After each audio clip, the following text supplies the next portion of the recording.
Olá, meus irmãos e irmãs de Ideal Espírita, vocês amigos e amigas que nos acompanham aqui na página Estação da Luz Espírita, muitíssimo obrigado mesmo pela sua companhia.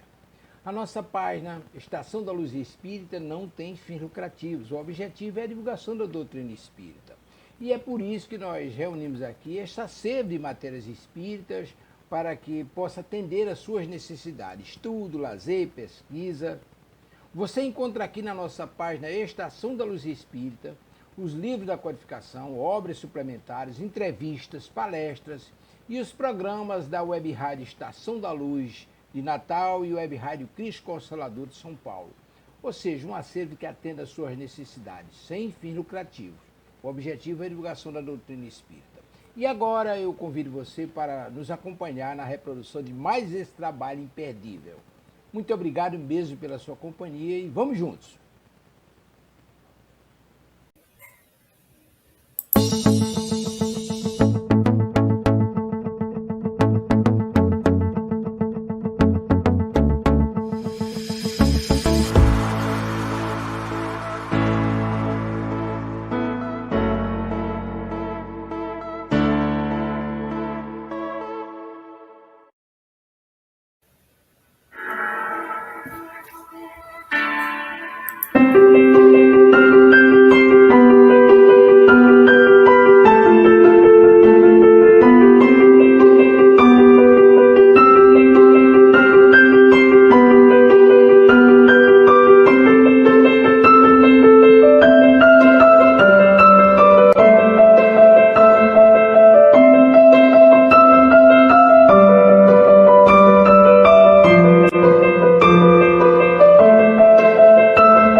Olá, amigos do Movimento Espírita do Brasil e de todo mundo. Sexta-feira, 21 horas, está entrando no ar o programa Por Dentro das Escrituras.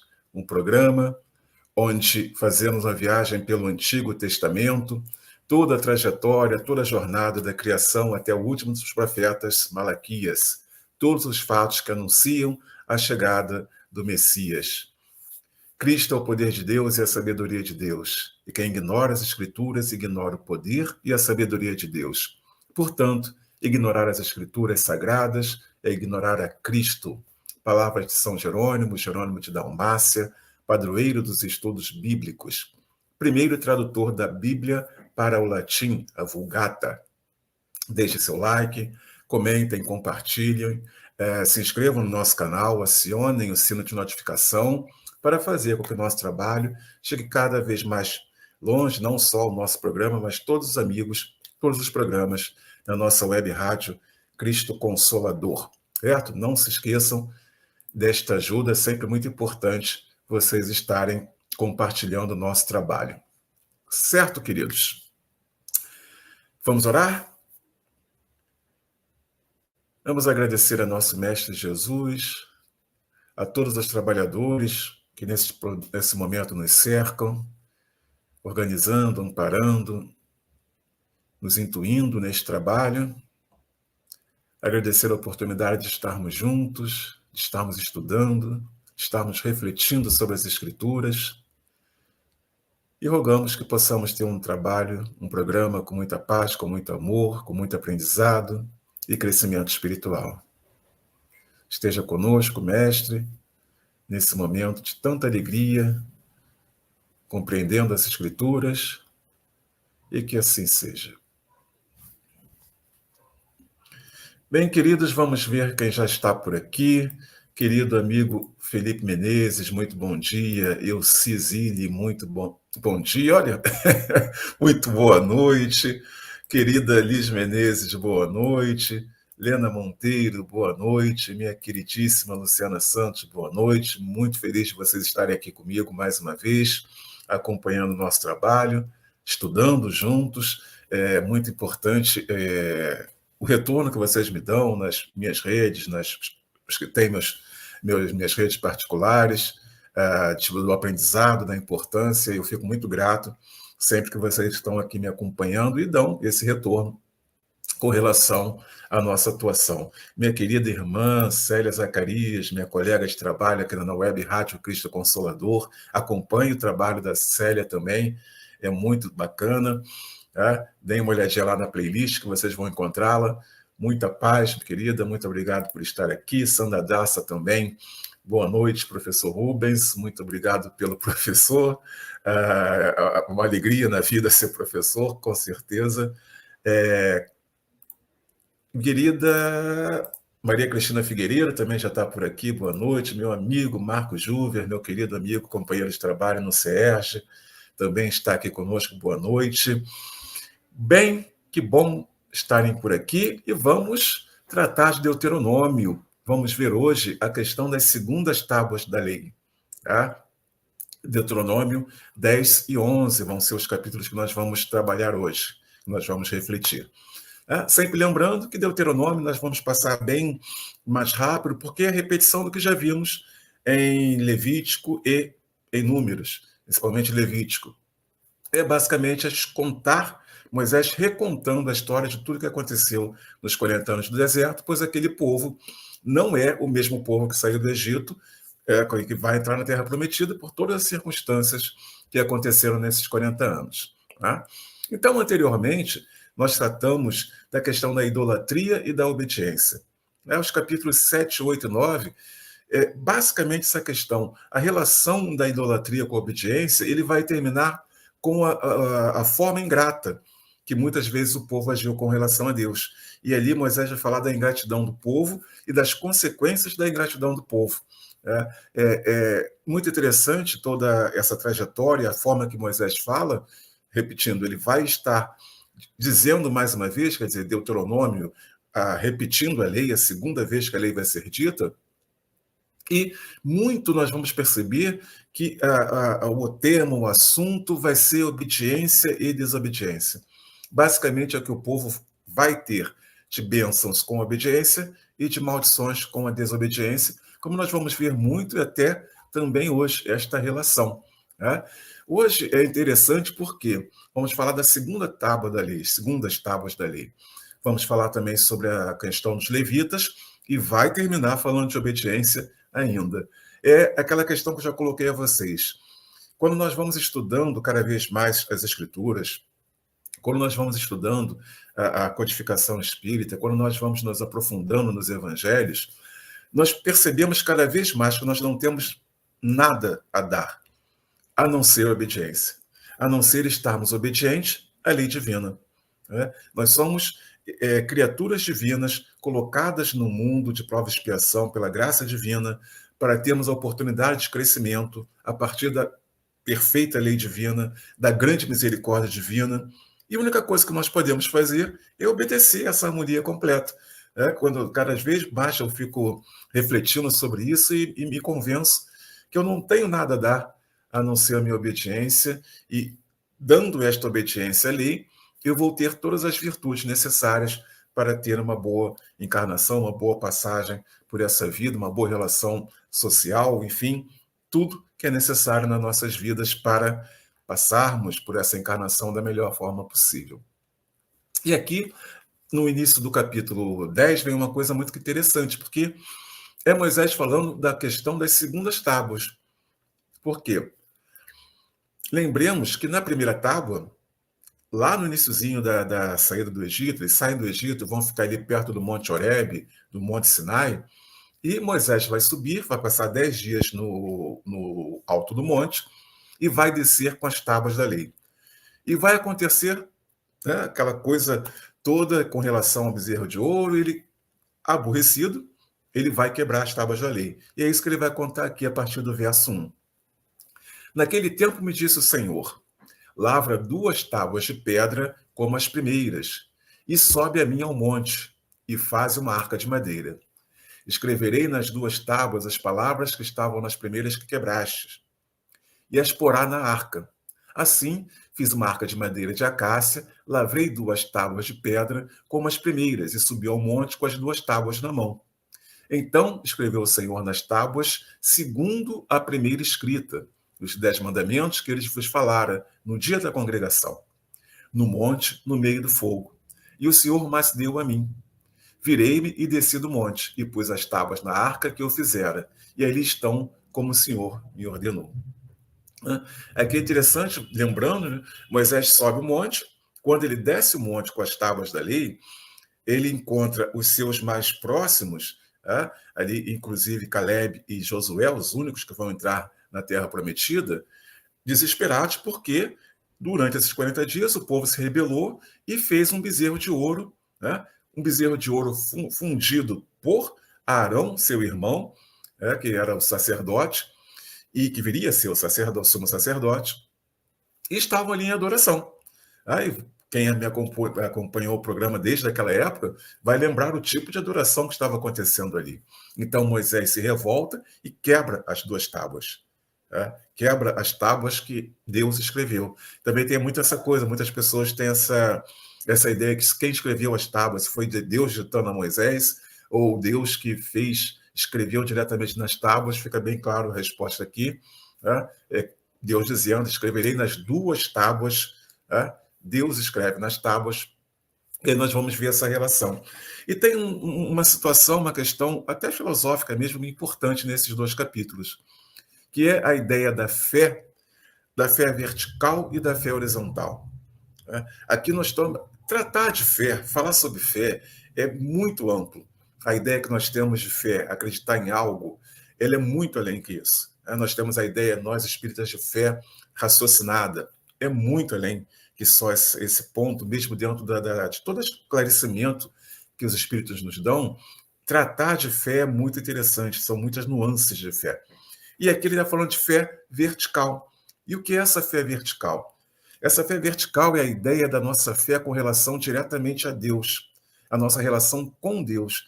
Percebam, Deus dá essa lei, entrega a Moisés as tábuas, coloca numa arca, antes de ser feita a Arca da Aliança, tá? Essa é outra arca. E essa coisa de vertical, de cima para baixo. Deus entrega a lei e Moisés e o povo têm que ter fé nessa lei entrega pelo divino, entrega por Deus. Então é importante termos essa conscientização desta fé vertical, a fé diretamente em Deus. Tá? E aí, a partir daí, ele vai falar da questão da vocação da tribo de Levi, porque é o encaminhamento para a construção do tabernáculo, para ele explicar a construção do tabernáculo, os motivos, explicar toda a dinâmica que aconteceu com relação a isso e trazer a esse povo esse entendimento. Ele vai falar, com relação aos lugares, que ele vai dizer no verso 6, partiram os filhos de Israel de Berote, Bené, Jacã para Mocera, ali faleceu Arão e foi sepultado, Eleazar, seu filho, oficiou como sacerdote em seu lugar. Aí ele vai falar dos lugares que foram passando, e vai explicar que o Senhor separa a tribo de Levi, recordando, nós conhecemos as 12 tribos de Israel, mas existe a 13ª, que é a tribo de Levi, mas ela não herda a terra. Tá? Ela vai ser a tribo que vai cuidar das liturgias, dos sacrifícios, de toda a questão diretamente ligado ao tabernáculo. Cuidar do templo, cuidar da arca e de tudo que é feito ali. Tá? E abençoa, Deus vai abençoar esse povo separado, essa tribo separada para cuidar disso. Levi não vai ter nenhuma parte, a tribo de Levi não vai ter nenhuma parte na herança, como nós vimos no livro de Números, lá no finalzinho. Eles têm terras, sim, inclusive as questões da terra de refúgio, cidade de refúgio, mas não é terra na proporção que tem seus irmãos. Ele tem a terra delimitada próximo ao templo, em alguns lugares, para que possam ter uma vida comum, minimamente comum com seus afazeres no templo. Tá? Então, a herança, como Deus diz, a herança desse povo é Deus, é o Senhor teu Deus. Tá? Então, eles são separados realmente. E Moisés vai continuar falando sobre a tribo de Levi. Tá? E ele vai contar a questão do tempo, das tábuas. Permaneci no monte como da primeira vez, 40 dias e 40 noites. O Senhor me ouviu ainda por esta vez. Não quis o Senhor destruir-me. Porém, o Senhor me disse: levanta-te, põe-te a caminho diante do povo, para que entre e possua a terra que, sob juramento, prometi dar a seus pais. Mais uma vez, uma coisa bem interessante aqui. Moisés ainda tinha a terra prometida para ele. Deus ainda não tinha colocado a Moisés não uma pena, mas por tudo que aconteceu, não permitir que Moisés veja a terra prometida. Até esse ponto, Moisés estava na frente para encaminhar o povo à terra prometida. E também é interessante, importante notarmos nesse capítulo, nesse verso, que Deus mais uma vez diz que ele prometeu a terra para os pais daquele povo, para os patriarcas, Abraão, Isaque e Israel, Jacó. Pelas circunstâncias desse povo, a promessa de Deus ainda é absolutamente ligada a que fez principalmente e primeiramente a Abraão. E assim, fechando esse versículo 11, vamos começar mais uma vez Moisés exortando a obediência. Moisés fazendo constantemente, o tempo todo, o povo lembrar-se que tem que ser obediente a Deus. Ele vai dizer a partir do verso 12: agora, pois, ó Israel, que é que o Senhor requer de ti? Não é que temas o Senhor teu Deus e andes em todos os seus caminhos e o ames e sirvas ao Senhor teu Deus de todo o teu coração e de toda a tua alma, para que guardares os mandamentos do Senhor e os seus estatutos que hoje te ordeno para o teu bem? Moisés faz essa longa pergunta. O que vocês têm que fazer? Não é servir a Deus, temer a Deus, amar a Deus. Lembremos que Jesus diz como mandamento maior: de todo o coração, de toda a tua alma. E nós temos o acréscimo de todo o teu entendimento. Em algumas traduções vai ter de toda a tua força, ou de toda a tua alma, desculpa, de todo o teu espírito, mas o melhor com relação à tradução hebraica, a palavra hebraica, de todo o seu entendimento. Quer dizer, amar a Deus de coração, de alma e com o seu raciocínio, com o seu entendimento, com o seu conhecimento também. Por isso Jesus coloca de forma bem clara na terceira parte, entender Deus. É muito importante isso. Não só temer, mas também entender. E ele segue: eis que os céus e os céus dos céus são do Senhor teu Deus, a terra e tudo que nela há. Tão somente o Senhor se afeiçoou a teus pais para os amar. A vós outros, descendentes deles, escolheu de todos os povos, como hoje se vê. E aqui vem um verso muito interessante, que é o verso 16. Circuncidai, pois, o vosso coração e não mais endureçais a vossa cerviz. Circuncidai, quer dizer, temos a ideia também, às vezes, de algumas traduções, de ter cuidado com o coração, de ter essa condição de ter essa espiritualidade no coração, essa união com Deus no coração. Mas esse texto traz essa palavra circuncidai justamente para remeter à aliança, para que nós não tenhamos apenas a aliança material, como Deus ordenou, como relação à circuncisão, mas também trazer isso em nosso coração, não apenas na matéria, mas também no espírito. Pois o Senhor, vosso Deus, é o Deus dos deuses e o Senhor dos senhores, o Deus grande, poderoso e temível, que não faz acepção de pessoas, nem aceita suborno, que faz justiça ao órfão e à viúva e ama o estrangeiro, dando-lhe pão e vestes. Amai, pois, o estrangeiro, porque foste estrangeiro na terra do Egito. Ao Senhor teu Deus temerás, e ele servirás, e a ele te chegarás, e pelo seu nome jurarás. Ele é o teu louvor e o teu Deus, que te fez estas grandes e temíveis coisas que os teus olhos não têm visto.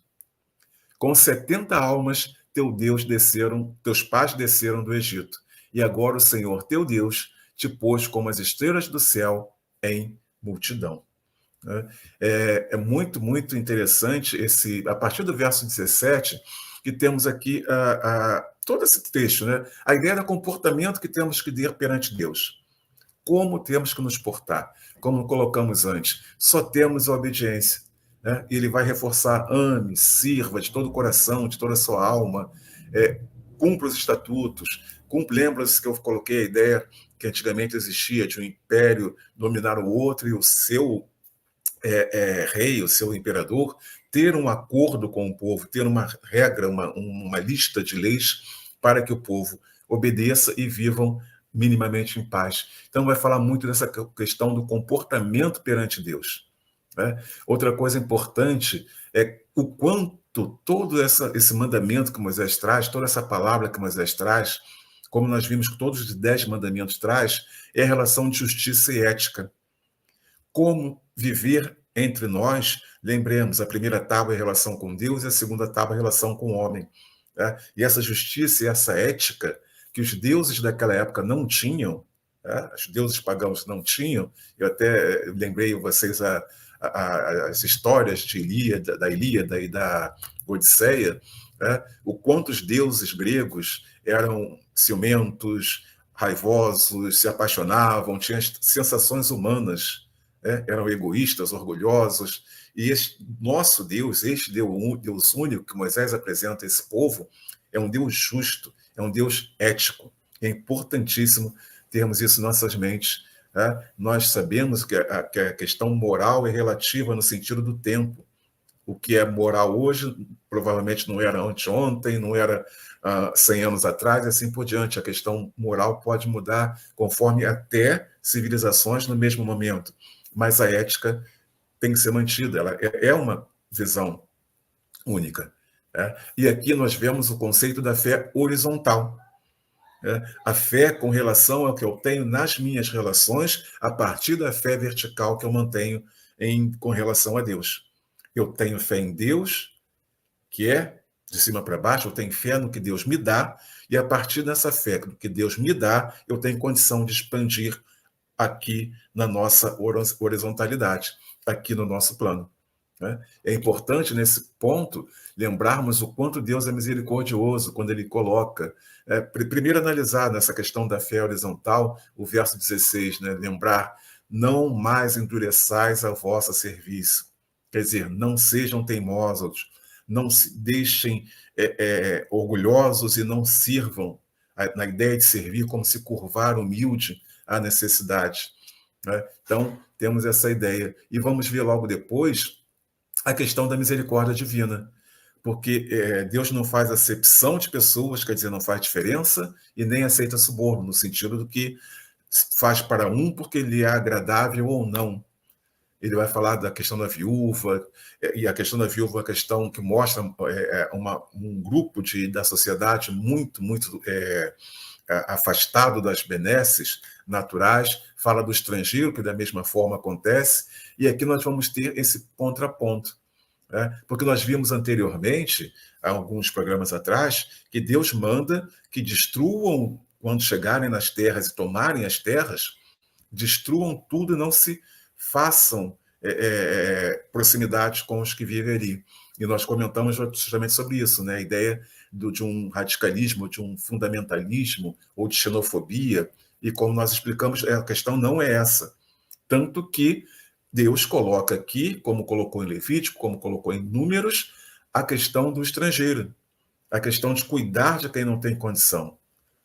Por exemplo, uma das leis que é absolutamente maravilhosa, da plantação não se tirar o que tem na beira, recolher toda a sua plantação, fazer toda a sua colheita, mas permitir que o que ficou no chão, nos cantos, ou que está plantado nos cantos, seja para os que passam, seja para os viajantes, sejam para os pobres. Então, percebemos assim bem a diferença que pode ser olhada naquele momento como uma ideia de xenofobia, uma ideia moderna, e aí sempre aquela coisa que precisamos lembrar: estamos há quase 4.000 anos atrás aqui. O conceito não existia. Esse conceito que nós temos hoje, aliás, quase todos os conceitos hoje que nós temos não existiam naquela época. Então, é ter uma visão aberta com relação a esta relação, essa diferença temporal, e compreender, como nós estamos fazendo aqui no nosso estudo, a vida daquele tempo, como aquelas pessoas se portavam. Tá? E aí é interessante também que Moisés vai lembrar, né? Foram 70 que chegaram no Egito, quer dizer, toda a família de Israel, tá? Toda a família de Israel, lembra daquela questão, estava com fome ali em Canaã, eles descem para o Egito, José, governador do Egito, um dos irmãos, um dos filhos de Israel, o mais novo, e tem toda aquela dinâmica de não reconhecerem, irem, voltarem, comprarem, serem presos e tal, até que José se revela e manda vir toda a sua família para viver com ele. Aí daí começa a crescer toda a família de Israel, todo o povo de Israel dentro do Egito, e saíram de lá posteriormente milhões e foram crescendo exponencialmente. Tá? E assim nós terminamos o capítulo 10 e vamos para o capítulo 11. O capítulo 11, basicamente, meu querido amigo José Arlindo também chegou por aqui agora, seja bem-vindo, meu querido. No capítulo 11, nós vamos ter uma relação interessante, que é a questão do culto, tá? A forma de cultuar a Deus, a forma correta, o culto verdadeiro. Mais uma vez vão se colocar, Moisés vai colocar obediência e ética e vai encerrar, mais uma vez, com misericórdia, esses dois capítulos muito ligados, interligados, com relação à mensagem que Moisés está passando. Tá? No capítulo 11 vai se iniciar dizendo o seguinte: amarás, pois, o Senhor teu Deus, e todos os dias guardarás os teus preceitos, os seus estatutos, os seus juízos e os seus mandamentos. Tá? E a partir daí ele vai continuar na mesma condição, te falando da mão poderosa de Deus, que tirou do Egito, das obras, o que Deus fez com o exército, o que Deus fez com os que tiveram alguma situação de desconfiança, alguma situação de desagrado a Deus, como ele vai lembrar que tragou, abriu a terra para Datã e Abirão, que eles fazem uma contestação com Moisés, Deus abre a terra, eles são sugados com suas famílias, e ele vai dizer no finalzinho do verso 7, porquanto os vossos olhos são os que virão todas as grandes obras que fez o Senhor. Ele falando de todas as obras que Deus fez, que esse povo não viu, e vai dizer que eles vão ver grandes obras ainda. E ele vai começar aqui, a partir desse momento, no verso 8, a falar dos benefícios da obediência. O quanto o povo vai estar bem se for obediente. Tá? Provavelmente vocês podem pensar, nossa, isso é repetitivo, e é mesmo, Moisés repete isso constantemente. Obediência, se vocês estiverem obedientes, conforme a lei de Deus, vão estar bem, vão ter bênçãos. Se não, vão ter maldições. E ele vai começar com as bênçãos. Guardai, no verso 8, guardai, pois, todos os mandamentos que hoje vos ordeno, para que sejais fortes, entreis e possuais a terra para onde vos dirigi. Aí vai falar basicamente a mesma coisa. E é interessante que aqui ele vai passar a colocar as bênçãos que vai acontecer. Vai dizer que vai ter muitos vales, que as chuvas vão dar água, os rios vão saciar a sede de cada um deles, vai dar chuva para suas hortas, para as primícias, para a sua plantação, as ervas para o gado vão ser abundantes. No verso 16 ele vai dizer o seguinte: guardai-vos, não suceda que o vosso coração se engane, e vos desvieis e servai a outros deuses, e vos prostreis perante eles. Que a ira do Senhor se acenda contra vós outros, e feche os seus céus, e não haja chuva, e a terra não dê a sua messe, e cedo sejais eliminados da boa terra que o Senhor vos dá.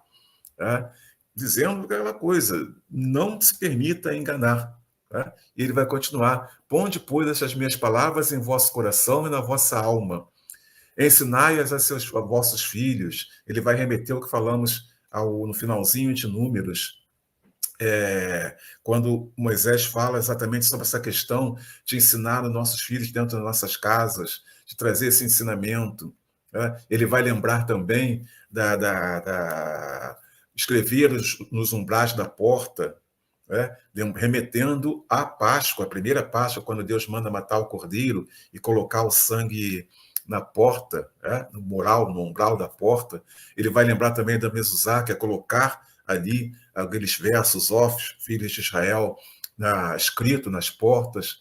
Também vai lembrar de como Deus manda colocar os mesmos mandamentos nos braços, no braço esquerdo, e na cabeça, aquela caixinha que eu mostrei, que eu falei para vocês, e vai seguir, dizendo que Deus vai tomar todas as nações, vai dar posse de todas as nações a este, e vai dizer: todo lugar que pisar a planta do vosso pé, desde o deserto, desde o Líbano, desde o rio Eufrates, até o mar ocidental, será vosso.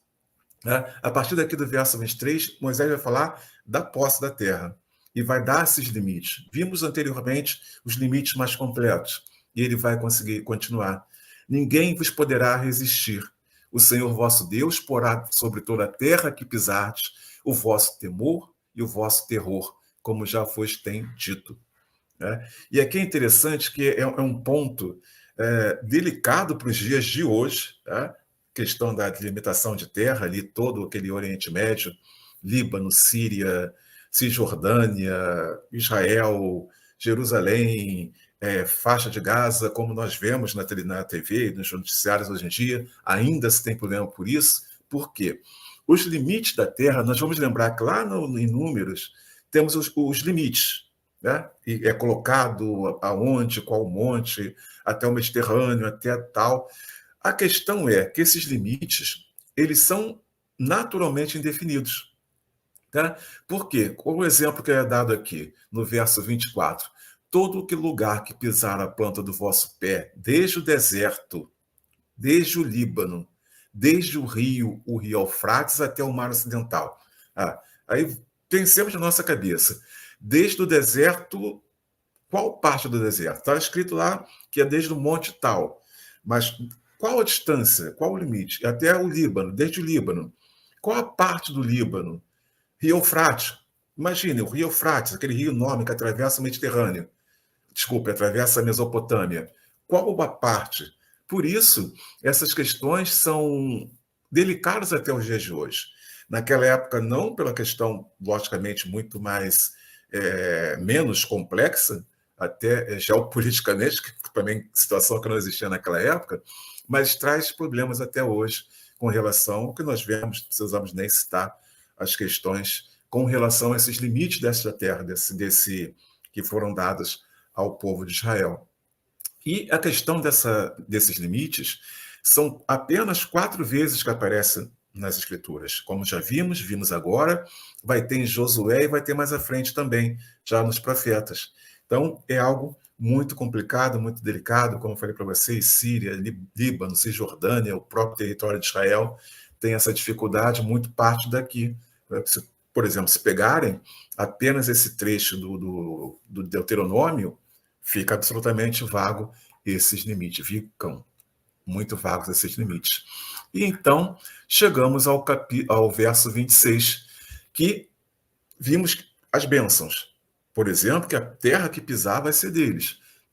A plantação vai ser farta, os animais vão ser fartos, rios, chuvas, terra boa, plantio, mas também chega as maldições. Moisés já faz esse contraponto.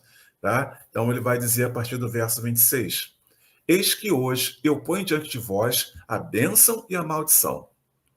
A bênção, como nós vimos, toda a questão que já foi falada antes, e ele vai seguir mais à frente. Quando, porém, o Senhor teu Deus te introduzir na terra a que vais para possuí-la, então pronunciarás a bênção sobre o monte Gerizim e a maldição sobre o monte Ebal. Isso nós vamos ver melhor explicado mais à frente. Não convém explicar agora, complicaria o nosso entendimento de todo esse processo de maldição. Porventura, não estão eles além do Jordão, na direção do pôr do sol, na terra dos cananeus, que habitam os carvalhais de Moré? Pois ides passar do Jordão para entrardes e possuirdes a terra que vos dá o Senhor vosso Deus, e vão habitá-las nela. Tende, pois, cuidado em cumprir todos os estatutos e juízos que hoje eu vos prescrevo. E assim ele vai terminar o capítulo 11. Tá? Tende, pois, cuidado em cumprir todos os estatutos e os juízos que eu hoje vos prescrevo. Quer dizer, uma coisa muito clara. Ele vai falar de todas as bênçãos, mas vai deixar claro aqui no finalzinho do capítulo que da mesma forma que tem as bênçãos, as maldições estão ali como que lado a lado. Se desviarem do caminho de Deus, da lei de Deus, vão acabar. Por isso ele cita o Monte Gerizim e a maldição do Monte Ebal, como eu falei para vocês, isso é melhor explicado mais à frente no livro, essa relação. Como já vimos antes, quando eles foram a batalhas sem Deus e perderam, e como quando foram a batalhas com Deus à frente e venceram seus inimigos. Né? E aqui é importante lembrarmos essa relação, mais uma vez, com Deus. Seguir é uma questão de escolha. Né? É seguir a Deus com justiça e misericórdia, ou se afastar de Deus e estar dentro da justiça e da opressão que se vivia naquela época. Todos aqueles povos viviam dessa forma. Esse próprio povo, antes de ter essa escolha, esse pacto, essa ligação com Deus, vivia da mesma forma e por vários momentos estavam dessa forma. Tá? Então, esse entendimento. Qual o caminho seguir? Com Deus, com justiça, misericórdia, fartura e bênçãos?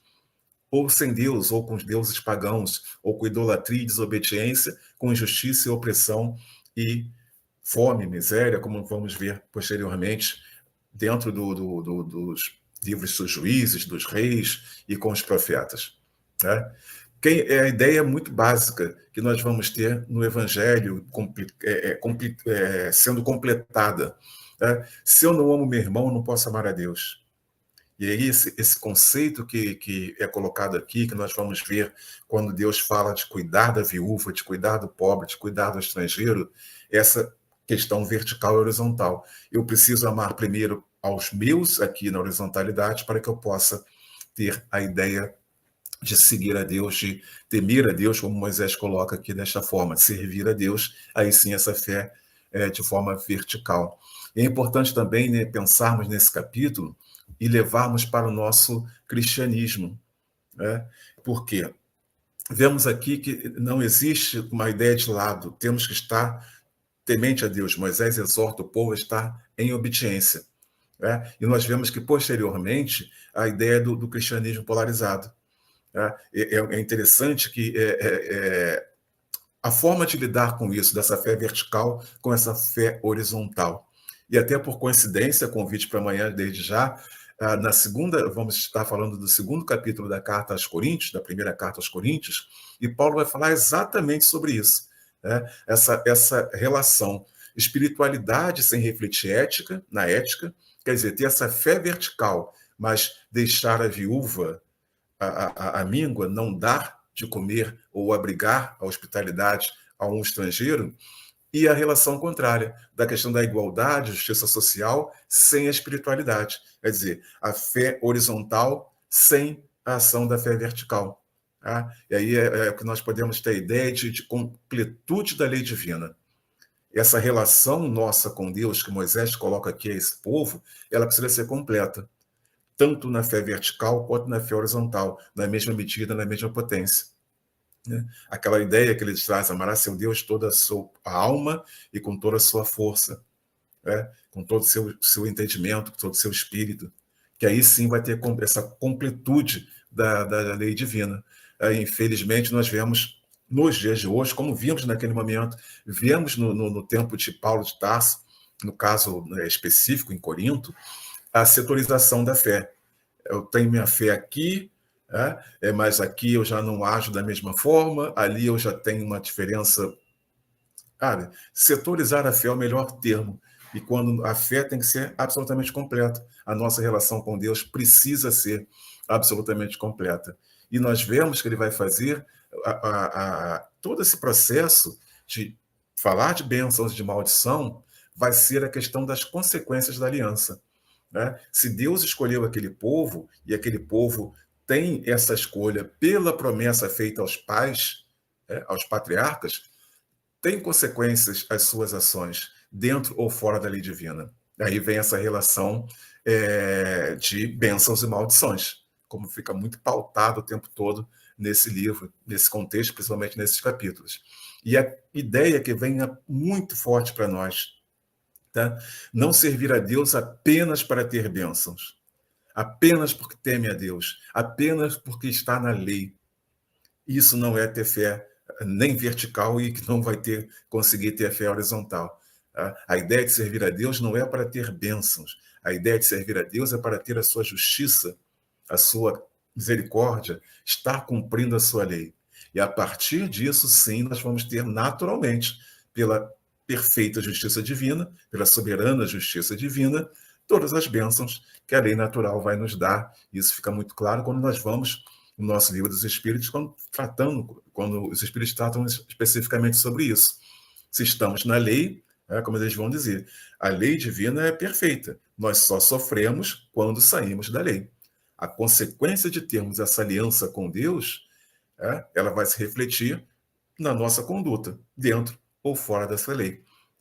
Se vamos ser criaturas de Deus, filhos de Deus, como Paulo vai colocar, adotados por Deus, ou não só criaturas, ou se vamos nos arvorar a ser deuses de nós mesmos. Aí é uma escolha nossa e, logicamente, toda escolha vai ter uma consequência, né? Lembrando sempre que livre-arbítrio não é só escolher para que lado ir, é todo um processo que vai nos levar a nossas responsabilidades.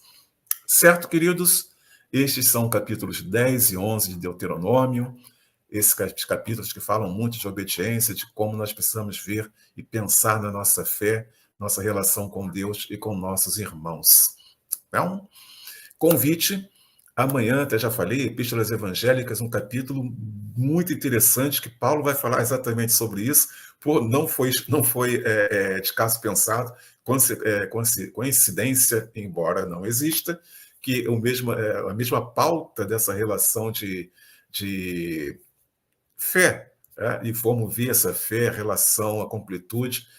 Paulo vai falar na segunda carta, na primeira carta aos Coríntios, no segundo capítulo, amanhã às 10 da manhã, e no domingo vamos falar sobre conhecendo os evangelhos, domingo, 10 horas da manhã, chegando no finalzinho do livro de Mateus, a parte tão interessante, Jesus ali já no embate com os seus futuros algozes dentro do templo, dentro de Jerusalém, e vamos tratar do incrível sermão profético. Não percam, é muito interessante estudar o sermão profético.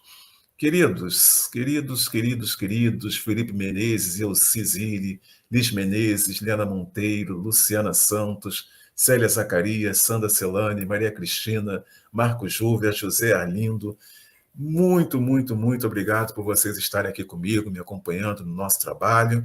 Aos amigos que não se manifestaram, meu muito obrigado. Aos amigos que vão ver posteriormente o nosso programa, agradeço muito.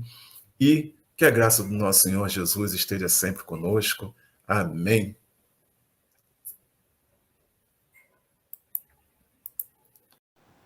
Chegamos ao final da nossa atividade. Muitíssimo obrigado mesmo pela sua companhia e espero você no próximo evento.